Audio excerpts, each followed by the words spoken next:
दुनिया भर के सामने भीख का कटोरा फैलाकर अपनी इज्जत नीलाम करने वाले कंगाल पाकिस्तान के माथे पर मौत की लकीरें खींच चुकी हैं, क्योंकि उसके सबसे बड़े सूबे बलूचिस्तान ने बगावत का ऐसा बारूद सुलगाया है जिससे इस्लामाबाद से लेकर बीजिंग तक दहल उठा है। जनरल आसिम मुनीर और शहबाज शरीफ की जुगलबंदी ने चंद रुपयों के खातिर जिस बलूचिस्तान को ड्रैगन के हाथों गिरवी रख दिया था, उसी सूबे ने आज पाकिस्तान की छाती पर मूंग दलते हुए अपनी आजादी का खुला ऐलान कर दिया है। ड्रैगन ने पाकिस्तान की लाचारी का फायदा उठाकर जो 65 अरब डॉलर का CPEC का हसीन ख्वाब बुना था, वो बलूचिस्तान के इस एक हुंकार से पूरी तरह से मटियामेट होने की कगार पर पहुंच गया है। अपने ही मुल्क में चीन के गुलाब बन चुके पाकिस्तान के हुक्मरानों को अब दिन में तारे दिखाई दे रहे हैं, क्योंकि बलूचिस्तान के इस आर पार के कदम ने न सिर्फ चीन के अरबों रुपए पानी में बहा दिए, बल्कि टुकड़े टुकड़े होने की कगार पर खड़े इस भिखारी मुल्क के ताबूत में आखिरी कील भी ठोक दिया है। नमस्कार, मैं भावना सुखीजा और आप देख रहे हैं इंडिया डेली 24x7 का बेहद खास शो ना पाकिस्तान। भीख का कटोरा लेकर दुनिया भर के मुल्कों के सामने गिड़गिड़ाने वाले और दाने दाने के लिए तरसते पाकिस्तान के ताबूत में बलूचिस्तान ने वो आखिरी कील ठोक दिया जिससे इस्लामाबाद से लेकर बीजिंग तक हड़कंप मच गया है। बंदूक की नोक पर हुकूमत चलाने वाले जनरल आसिम मुनीर और चीन के तलवे चाटने वाले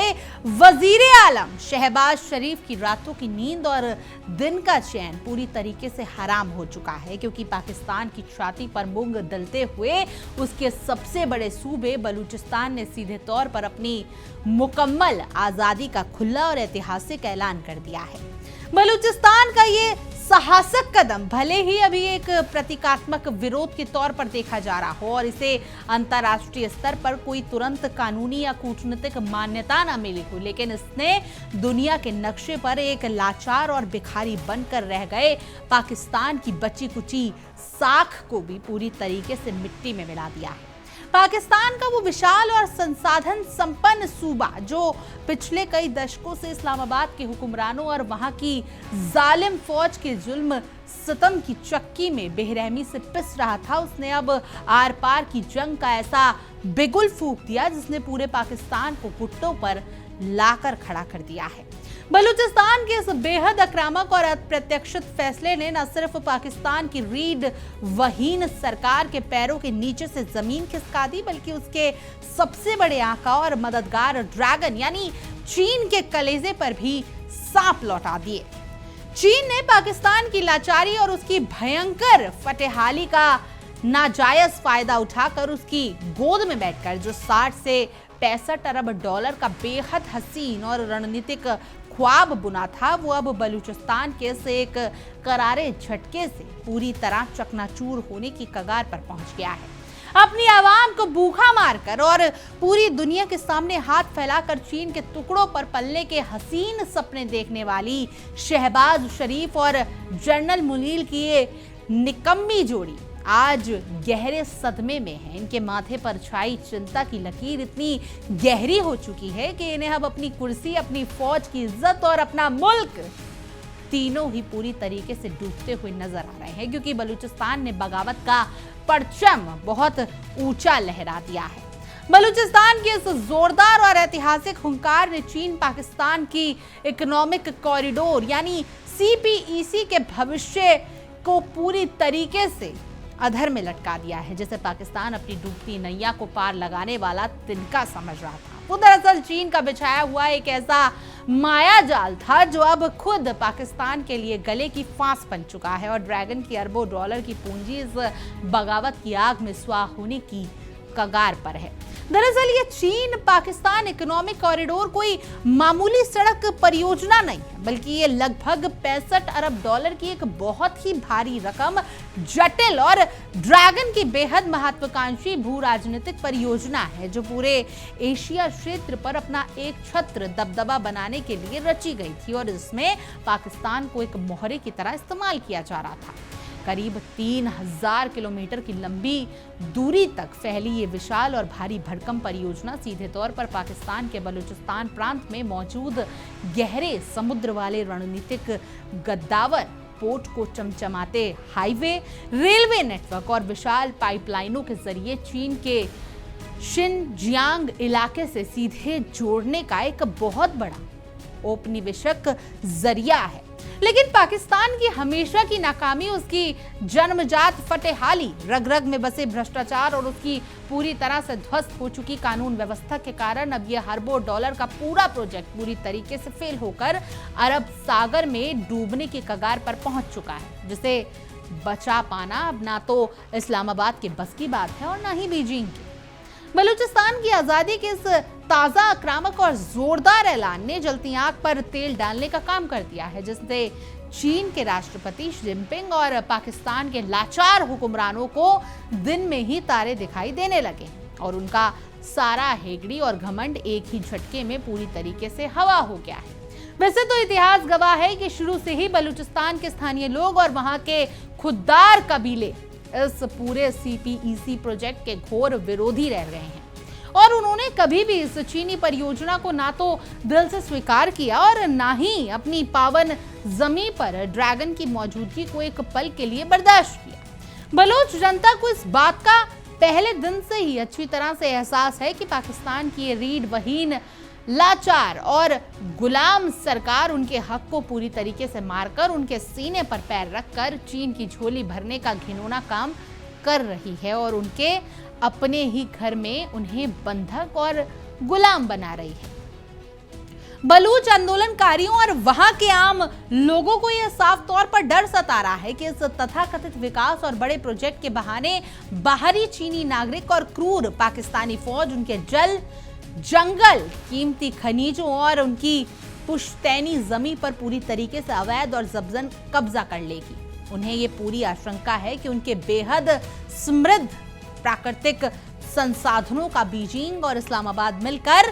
बेहद बेरहमी से दोहन करेंगे और बदले में वहां के स्थानीय लोगों को सिर्फ फौज के बूट, तबाही, आंसू, खून और घोर गरीबी के अलावा कुछ हासिल नहीं होने वाला। इसलिए उन्होंने अब आर पार का रास्ता चुन लिया है। इस पूरे बगावती घटनाक्रम में सबसे ज्यादा हड़कंप, अफरा तफरी और खौफ का माहौल गद्दावर बंदरगाह को लेकर मचा हुआ है, जिसे चीन पाकिस्तान इकोनॉमिक कॉरिडोर यानी सीपीईसी की सबसे मजबूत, केंद्रीय और सबसे अहम रीढ़ की हड्डी माना जाता है, जिसके बिना ये पूरा प्रोजेक्ट पूरी तरीके से बेमानी है। असलियत तो यह है कि ये बंदरगाह पाकिस्तान की गरीब और लाचार आवाम की भलाई और उनके रोजगार के लिए नहीं, बल्कि पूरी तरह से चीन के रणनीतिक, व्यापारिक और साम्राज्यवादी सैन्य फायदे के लिए एक चीनी नौसैनिक अड्डे के रूप में गुपचुप तरीके से विकसित किया गया है। चीन इस गद्दावर बंदरगाह के जरिए पूरी दुनिया की आंखों में धूल झोंककर हिंद महासागर में भारत और अमेरिका जैसे देशों को घेरने के लिए सामरिक रूप से बेहद महत्वपूर्ण मलक्का जलडमरू मध्य को बाईपास करने की एक बहुत बड़ी शातिर और खतरनाक अंतरराष्ट्रीय चाल चल रहा था। ड्रैगन की योजना ये थी कि वो पाकिस्तान के गद्दावर के रास्ते पश्चिम एशिया यानी मिडिल ईस्ट से होने वाले अपने भारी भरकम ऊर्जा और कच्चे तेल के आयात को सीधे पाइपलाइन के जरिए चीन तक पहुंचाए, ताकि किसी भी युद्ध जैसी स्थिति में कोई उसकी लाइफलाइन को रोक ना सके। अगर चीन अपनी इस शातिर और धोखेबाजी से भारी चाल में पूरी तरीके से कामयाब हो जाता तो इससे न सिर्फ उसकी परिवहन लागत में भारी कमी आती और महीनों का समय बचता, बल्कि रणनीतिक और सैन्य रूप से भी उसे इस पूरे समुद्री क्षेत्र में एक बहुत बड़ी और खतरनाक बढ़त मिल जाती। लेकिन अब बलूचिस्तान की बहादुरी आवाम और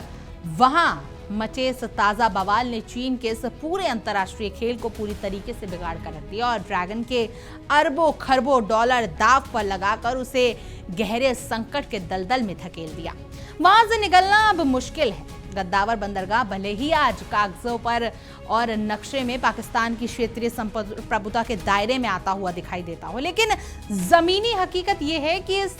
पूरे इलाके पर अब पूरी तरह से चीन का एक छत्र,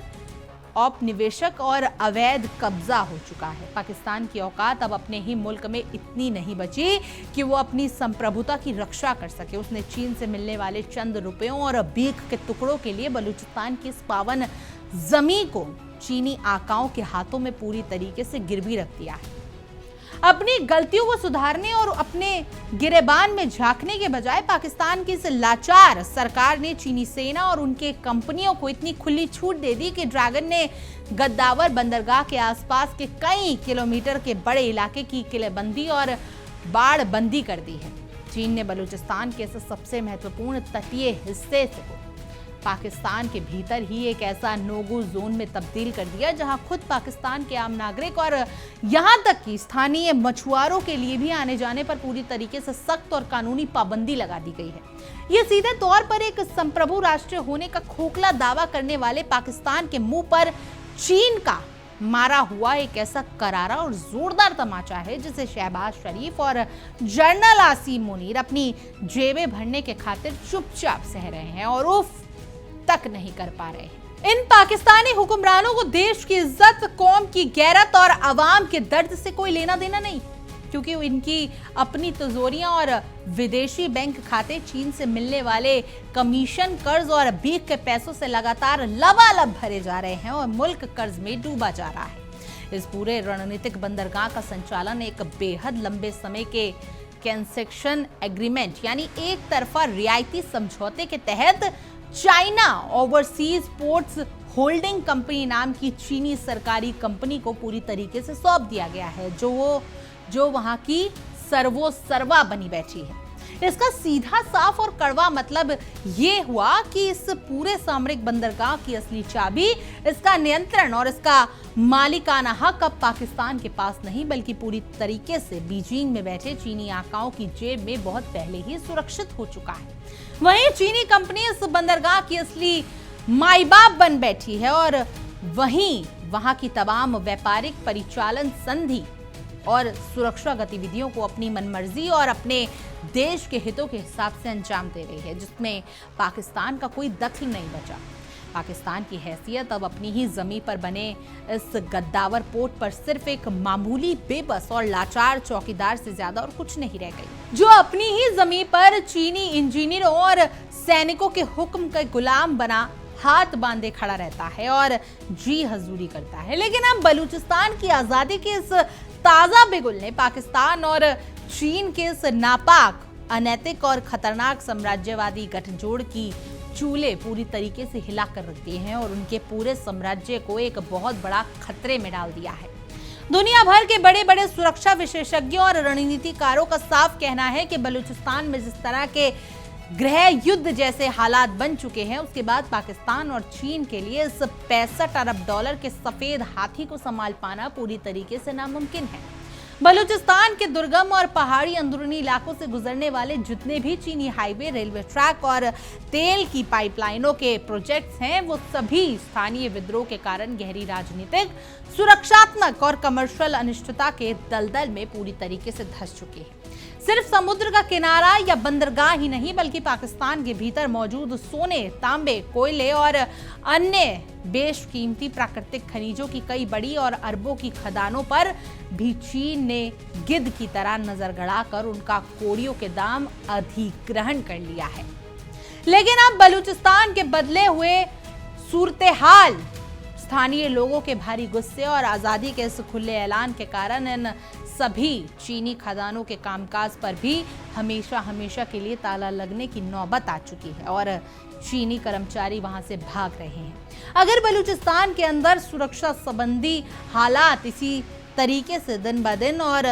ज्यादा बेकाबू और गंभीर होते चले जाते हैं तो चीन के अरबों खरबों डॉलर पूरी तरीके से मिट्टी में मिल जाएंगे और इस तथाकथित ऐसे ऐतिहासिक CPEC प्रोजेक्ट का पूरी तरीके से दम तोड़ना बिल्कुल तय है। कुल मिलाकर देखा जाए तो भीख मांगकर गुजारा करने वाले पाकिस्तान ने चीन के कर्ज के जाल में पूरी तरीके से फंसकर और चंद रुपयों के लालच में आकर अपने ही पैरों पर भारी कुल्हाड़ी मार ली है, जिसका खमियाजा अब पूरे मुल्क को भुगतना पड़ रहा है। जिस बलूचिस्तान सूबे को डरा धमका कर और वहां के लोगों का खून बहाकर पाकिस्तान और चीन अपनी तिजोरियां भरना चाहते थे, उसी सूबे ने अब बगावत का ऐसा परचम लहराया कि इस्लामाबाद से लेकर बीजिंग तक हड़कंप मच गया और उनकी रातों की नींदें उड़ गई।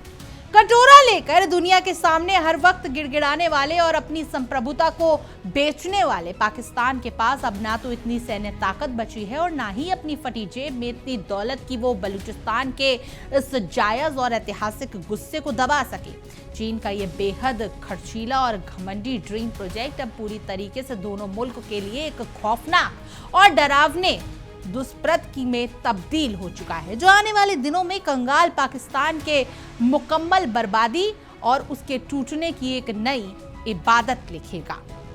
खैर, आपकी इस पूरे मुद्दे पर क्या कुछ राय है, हमें कमेंट करें और जरूर बताएं। और तमाम देश और दुनिया की खबरों के लिए आप देखते रहिए इंडिया डेली 24/7 और हमारा बेहद खास शो न पाकिस्तान। देखिए इंडिया डेली 24/7 अब आपकी स्मार्ट टीवी पर। इंडिया डेली मौजूद है सभी डिजिटल प्लेटफॉर्म पर लाइव और लगातार।